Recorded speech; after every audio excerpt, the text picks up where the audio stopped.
এই যে এটা হচ্ছে বাংলাদেশের বর্তমান ফুটবল দলের প্লেয়ার আজকের ডেটে।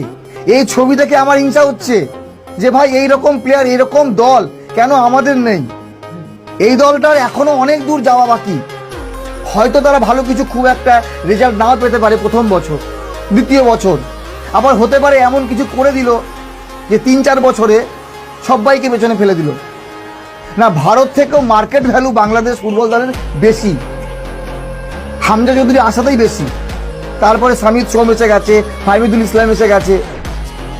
না, এই যে সকল প্লেয়ার যারা খেলছে এখন বিদেশি ফুটবলার, যারা প্রবাসী বাঙালি, যারা বাংলাদেশি বংশোদ্ভূত বাঙালি ফুটবলার, তারা কি শুধু টাকার জন্য এসছে নাকি দেশপ্রেমও আছে?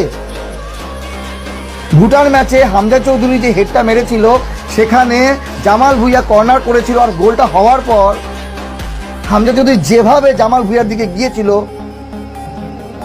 জাস্ট দেখার মতো। মনে হচ্ছে কত বছর ধরে একসাথে খেলে, অথচ হামজা চৌধুরী বাংলাদেশ দলে যুক্ত হয়েছে মাত্র 2 মাস। এত বন্ডিং, এত একতা কিভাবে বাংলাদেশ দলে চলে আসলো? দেশপ্রেম।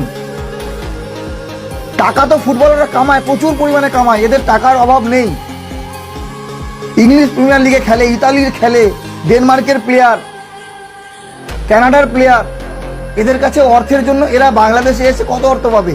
এর থেকে বেশি অর্থ তারা পেয়ে যায় অলরেডি, তারা উপার্জন করে। কিন্তু দেশের প্রতি ভালোবাসা, এই যে তাদের একতা, আমার মনে হয় বাংলাদেশ দল ভালো কিছু করবে।